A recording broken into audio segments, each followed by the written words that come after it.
Hey, everybody, and welcome to Learning from Smart People. I appreciate you being here with us today. My guest is Michael Hingson. He is a blind #1 New York Times bestselling author who survived being on the 78th floor of Tower 1 of the World Trade Center on September 11th, 2001. He considers life an adventure to be enjoyed and lived to the fullest. Mike, welcome to the show. Thanks. Thanks for having me. I, yeah, your story obviously is fascinating. And so I would love to start just there. Can you tell us a little bit about that day, about what was going on and really how you got through it? Well, as you said, I do like to view life as an adventure, and I've been very fortunate in my life that I've been able to have jobs pretty much ongoing as we live in a world where the typical statistic is, at least in the United States, for all persons with disabilities, including blind people, that the percentage of unemployed people who are capable of being employed is something in the neighborhood of 65%, which is not anywhere near, of course, where the average unemployment statistic is for most people in the country. And it's not that we can't work, it's that people think we can't. And so it's always a matter of pushing. And that means pushing ourselves as well. So through a variety of jobs and circumstances over the years, I was eventually hired by a company called Quantum Corporation in 1999, and I was asked to open an office for them in New York City. And again, through circumstances, probably in part because of the bombing in the World Trade Center in 1993, we got a great rent for office space in the World Trade Center. Right. So we got 1,400 square feet of office space for $2,800 a month. $2 a square foot is just wonderful. Yeah. Anyway, so our office was on the 78th floor, and I would go there every day unless I was out in the field with the team that I hired to sell and deal with our products. We had to have the office because Wall Street wanted us to have a representation there. Our products, the tape backup systems we used, were the primary products that people used as a backup system for their networks, and they were required to do that by the SEC. So on September 11th, we were going to be training some resellers who were selling our products and who wanted to sell our products. So we were going to be conducting seminars, and I went in that morning. It was a typical New York fall morning, although at about 12:30 in the morning, we had a thunderstorm that came over our house, and my guide dog, poor Roselle, was very afraid of thunder and kind of kept me awake. So we went to my office down in our basement at home to keep her as much as we could away from the lightning. And I thought we could keep her away from a lot of the noises by turning up my stereo pretty loud and doing some other things, embossing some Braille documents I wanted. But God has a sense of humor, and the thunderstorm came right over our house. So Roselle was just not able to be isolated from it. Anyway, we eventually got back upstairs, went to sleep, and woke up, as I said, to a fall day that was wonderful, typical New York September day. We went in and got prepared for the seminar. A colleague of mine from our corporate office, David Frank, was in to help because he was in charge of pricing for distribution and some of our reseller people, including those in New York. So he and I were preparing a list of all the people who would be attending the seminar. We had to do that for the World Trade Center security people. We were just getting ready to print the list on stationery when the building lurched, and then it began to tip in one direction, just like it would be tipping over. And I think the best way to describe it is imagine it was a spring. Imagine a spring that you fasten to a table, and then you push the top of it. The leaves of the spring open, and then it tips and it tips. And what happened in our case is that the spring was stronger than the, as we learned later, airplane that pushed it, and it did eventually come back. But meanwhile, we had tipped about 20 feet, and it was definitely a pretty scary thing. So after the building tipped and came back, and I had moved to the office door because I grew up in Palmdale, California, right on the San Andreas Fault, and I learned building moves, go to doorway. Well, it's really going to help if you're 78 floors up and the building falls, but hey, habits are habits. So I was standing in the doorway, and after the building became vertical again, I moved back into my office and I met Roselle coming out from under my desk. I took her leash and told her to heel, which meant to come around on my left side and to sit down, which she did. And about that time, the building dropped straight down about 6 feet. Now, the building dropped because the spring, as it were, was going back to its normal configuration. At the time, of course, that wasn't going through our minds. I had learned what to do in the case of emergencies. I spent a lot of time walking around the World Trade Center, learning the geography, doing some of it with a white cane and doing some of it with a dog. Because using a cane, I would find all the things that the dog would just go around, like kiosks in the middle of the first floor, which was a shopping mall, and there were a lot of open kiosks, people selling things and so on. And the easiest way for me to find them was to use a cane and find them and know where they were, even though if I were using Roselle, she would just go around them. Anyway, so I knew the geography, but I also spent time with the Port Authority, fire and police and emergency preparedness people to understand all the issues of what to do in an emergency, where to go, and so on. Because I knew that if I were in the office alone, I had to know that stuff. But I also knew that most people would not learn it. They would just be relying on signs, which may or may not be available to them if they were in a smoke-filled area. Right. We didn't have that problem on September 11th, but the point is that I understood what I needed to do, so I had the knowledge.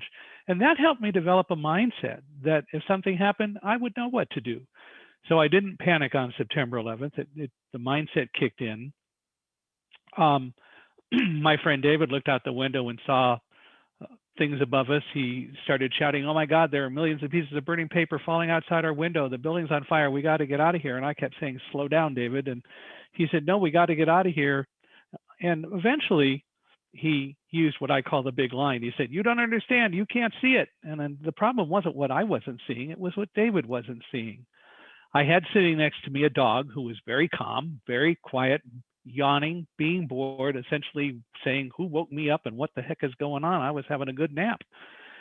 And because of Roselle's activity and what she wasn't doing, I understood that at least at that instantaneous point in time, we were probably able to try to evacuate in an orderly way, not panic.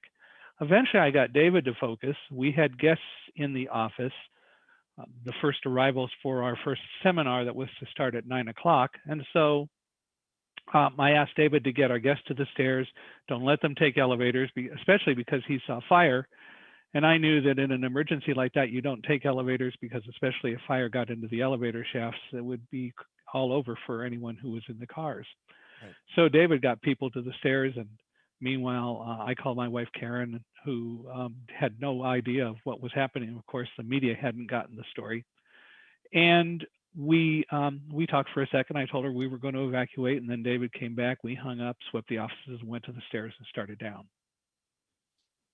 Yeah, and in that, it's so interesting what what you are experiencing.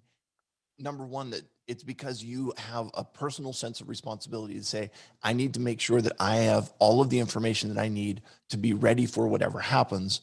But there's also, even though you can't see what's going on, you have an awareness based on the circumstances around you and what's going on with Roselle. You're able to kind of judge the amount of danger that you're in.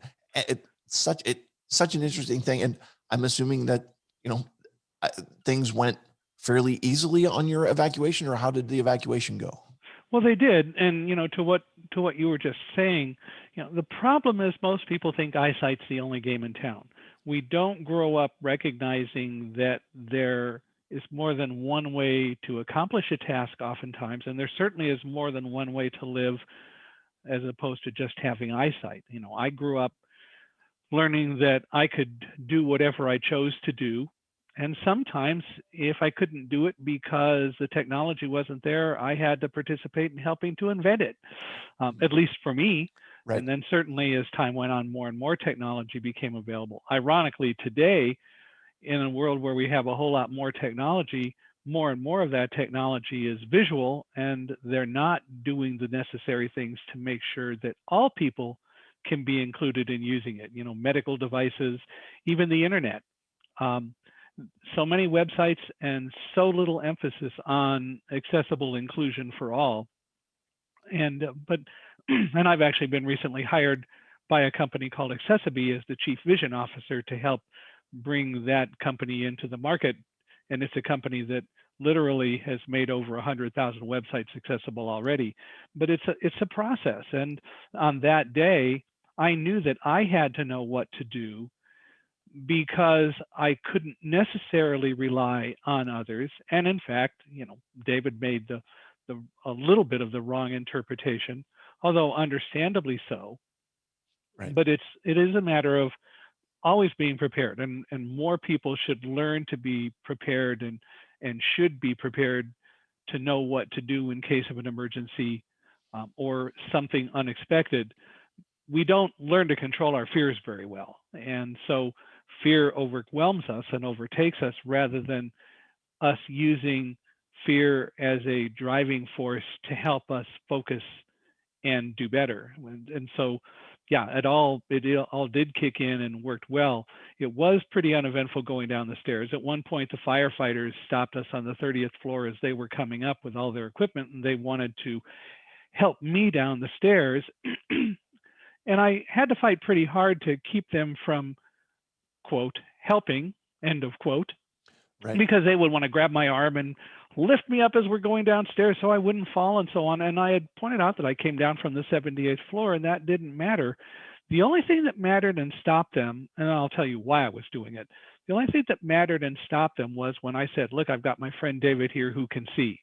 It took Right. the eyesight to get them to recognize that maybe we were okay. So why did I oppose their assistance? I mean, they were well intentioned and so on, but they're a team. And I already knew that they had to carry all their equipment up the stairs with them to fight the fire. I mean, if you depended on there being equipment upstairs already, what floor do you put it on, and what's the guarantee that the emergency wouldn't be below where the equipment is so you couldn't get to it? So firefighters had to carry their equipment up with them, 60-pound packs and other things like that they had to take with them to get up the stairs, oxygen cylinders, shovels, axes, and so on. So I did not want to break up their team. They'd have to split up somebody's pack or do something, or somebody would have been out of position. And how would I have felt if that night I heard that somebody got injured because another member of their team was helping a blind man down the stairs and doing a wonderful thing, but somebody got hurt up above because a teammate wasn't in position because they were doing something else. And it was needless to assist me to go down the stairs. There's no magic in walking down 78 flights of stairs or Right. so, So anyway, we worked through that, and they went up, and along the way we passed 50 firefighters going up, and then I and others said, "Can we do anything to help you?" And they said, "No, you go down and get out, and we'll deal with what's going on upstairs." So we were passed by men and women who went up to bravely deal with it. Yeah. It's when you talk about that, you and I have, I think, a similar outlook on this because, listen, I've got a big, 100 and some odd pound power wheelchair. And so when people see me, they want to help me. Yeah. And there is that same thing that, this is designed to keep me as independent as possible. Yeah. And I didn't get here by people helping me. Yes, I have had people help me in various ways, but you know, there is also the side of this that for me, sometimes people are well intentioned, but they don't have the experience and they don't have the understanding of what to do. And so I don't know. I'm just imagining something here, and that is as you are going down, you are counting the number of stairs that you know where you are. When someone picks you up and carries you, now all of a sudden the orientation that you've had to your surroundings is changed based on the fact that your feet aren't on the ground having the sense Well, to know exactly where you are. Is that right? Well, no, not really. It isn't even that. Okay. It's that it's not necessary. If I can walk down the stairs, why shouldn't I? Why am I different than others? I don't even count stairs. I don't do that. It doesn't Okay. doesn't serve any purpose. All I care about is that the dog stops at the top of a flight of stairs and the dog stops at the bottom, Okay. because that's what they're supposed to do. Sure. And the fact is that it's more a matter for me of, like you, not only wanting independence, and I don't mind help, and I will take help when it's needed. We Definitely. all get help. We all need help, and it doesn't matter whether we can't walk or see, or we can and we do see. We all need help from time to time, and there's a time to accept it, and a time to say, look, I've got this under control, and people should accept that. In other words, I'll take the help on my terms, and I'm open to always understanding more reasons why maybe somebody wants to help, but ultimately that should be my decision, not theirs. And it's the same. Well, my wife, she also uses a power chair, and mostly we, especially over the last year, have just been at home, so we haven't had a lot of it. But going out in public, it gets to be a whole different ballgame, as you understand. We Sure. were at an IKEA store one day, and somebody came up to me and said, "I'm really sorry." It was a 13-year-old kid. He said, "I'm really sorry." And I said, "Well, for what?" And he said, "Well, you can't see." And I said, "Why does that matter?" "Well, you can't, and so you can't do the things I can do." And I said, "Well," and I probably shouldn't have taken this tone exactly, but I said, "I'm really sorry that you can see, because you really don't get it. It doesn't matter whether you can see or not." And then his mother pulled him away because he was talking to this blind man, and she was all concerned about that. Yeah.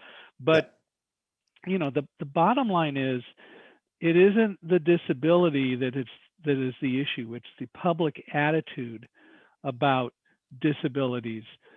And we can be and will and should be a part of that educational process. But I do have the right to demand that people learn to be more inclusive. How many times do you see in the Black Lives Matters movement or in the Me Too movement anyone say, and this includes people with disabilities, how Right. many times last year during the presidential elections and all that went on, did you see anyone talk about persons with disabilities? I remember Kamala Harris doing it once, quickly, Right. and that's not to say that they won't do the right things, but we're not part of the discussion, and we are a 20% minority in the country.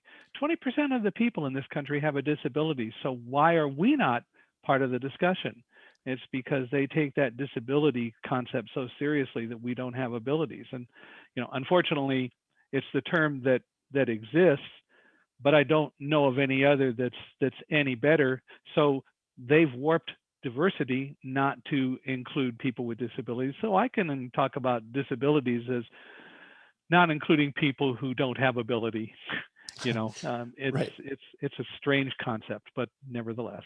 No, I agree with you completely. And that is, people with disabilities are the largest minority group in the United States of America.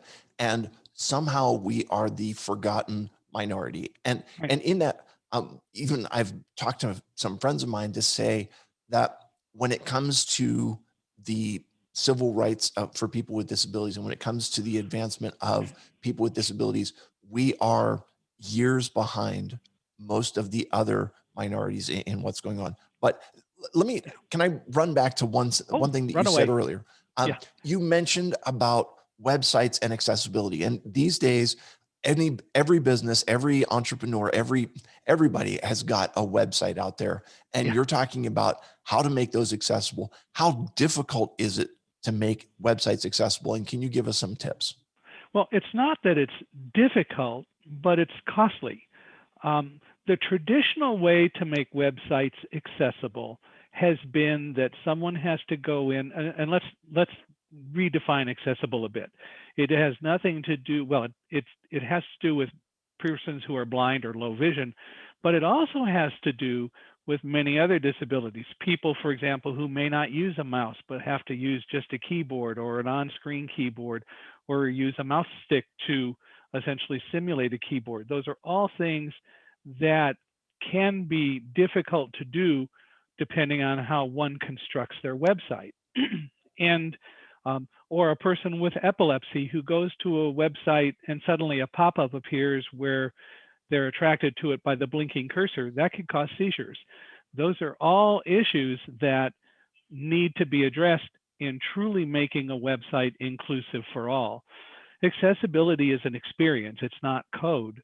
So the traditional way is, however, that people would code websites. They would have to use alt tags to make image descriptions possible and put the descriptions on, even telling people there are images, or doing other things to make menus work properly, and so on. 3 years ago, a company called Accessibe, spelled Accessibe, came along and said, you know, there's a better way to do this, at least in part. And the better way is that we're going to use artificial intelligence. And what we're going to do is analyze a website if a person wants. And they do that by inserting a line of code that gives Accessibe access to the website. And then the system, the Accessibe system, creates, if you will, something that when anyone goes to the website, the Accessibe information is transmitted. So let me do it this way. I went to a website a few months ago to register an internet domain. I went to namecheap.com. Being cheap, and it's the pandemic, I'll use Namecheap. So I went there, and as soon as I got to the site, the very first thing that I heard was, if you're using a screen reader, press Alt-1. I went, what's this about? And I looked around the site. I had used Namecheap before, although I knew it was difficult. I could kind of manipulate it. But I pressed Alt-1, and this website became completely available to me in ways that I had never been able to use it before. I could access menus, and I could look at even descriptions of images. Some of them weren't extremely accurate, but they were there. I got other information about simple tables and just being able to access different fields that I could never access before. So upon investigating, I discovered this company that was creating this, essentially what you could call an artificial intelligence overlay.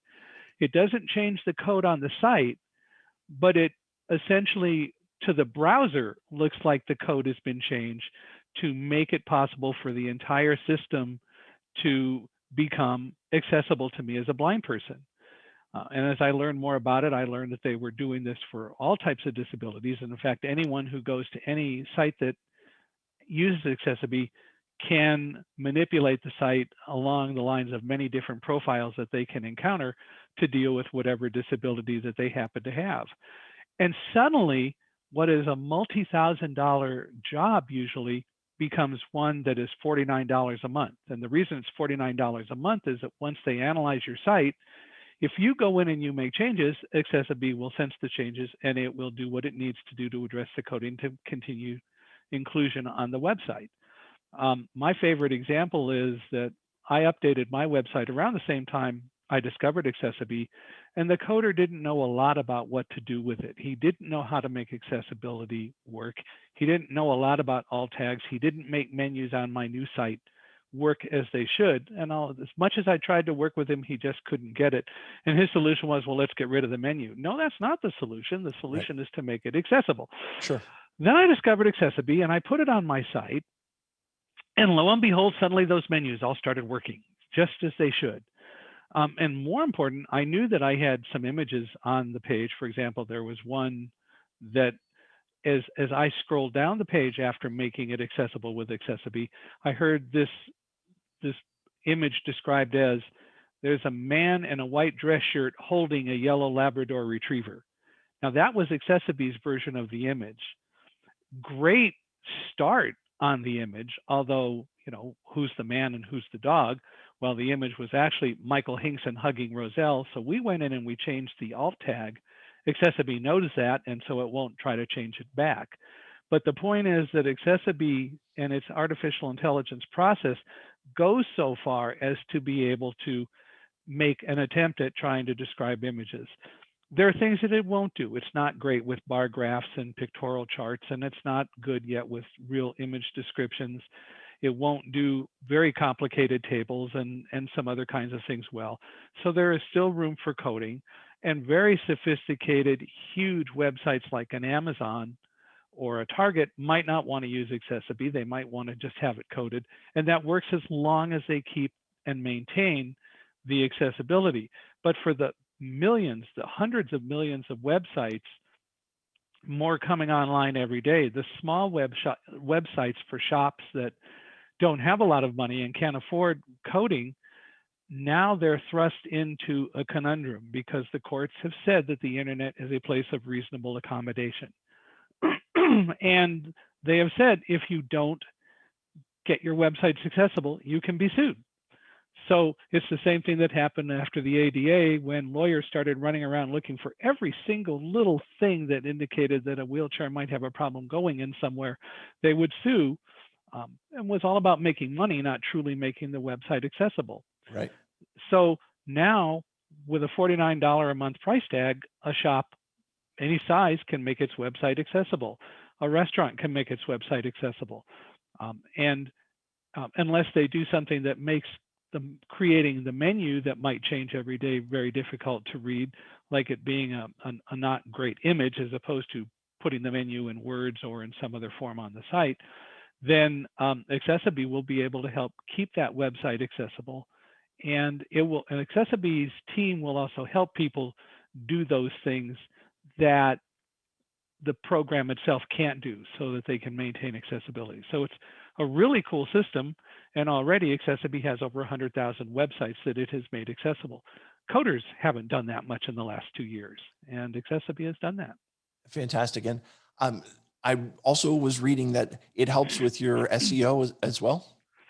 Website accessibility in general does. Accessibility isn't there yet because the SEO operators haven't recognized, they haven't learned enough about it to recognize that accessibility by making websites accessible should be indicated as a class of websites that's accessible. But Okay. by making your website accessible, right now they do it by looking at your code. And in the future, they will also recognize that accessibility and what it does will be just as much or more of a contributor to accessibility. So yes, it does improve SEO. Excellent. All right. Thanks. Mike, you have shared a lot of information. Your story is fascinating, and I really appreciate that. If people are looking to get a hold of you and find you, where can they find you on the web? Oh, on the web. They can visit my website, www.michaelhingson.com. That's MICHAELHINGSON.com. My contact info is there. They can reach me at contact@michaelhingson.com or mike@michaelhingson.com. They can also find me on Accessibility's website, www.accessibility.com, ACCESSIBE, and my email is michaelhi@accessibility.com. And always glad to answer questions about accessibility and just to answer people's questions in general.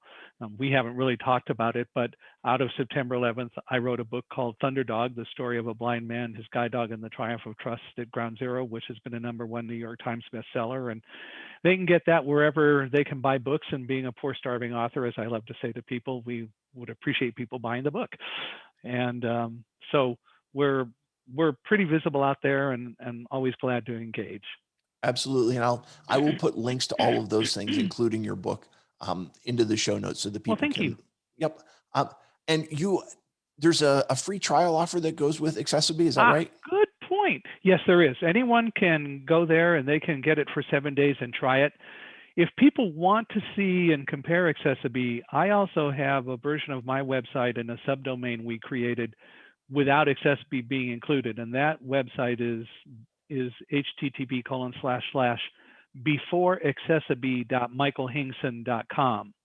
So if they go there, they'll see what the website was like.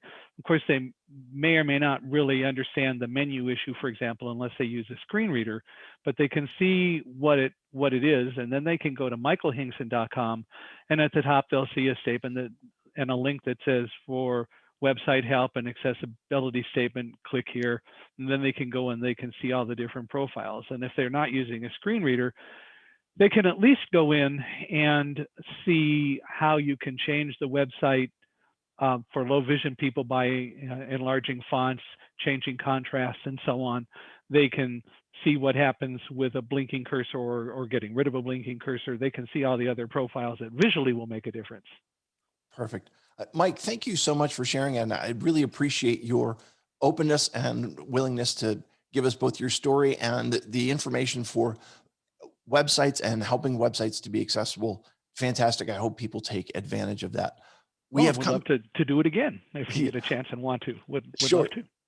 We've come to 3 questions to establish your humanity. Are you ready for Uh-oh. this? Oh, sure.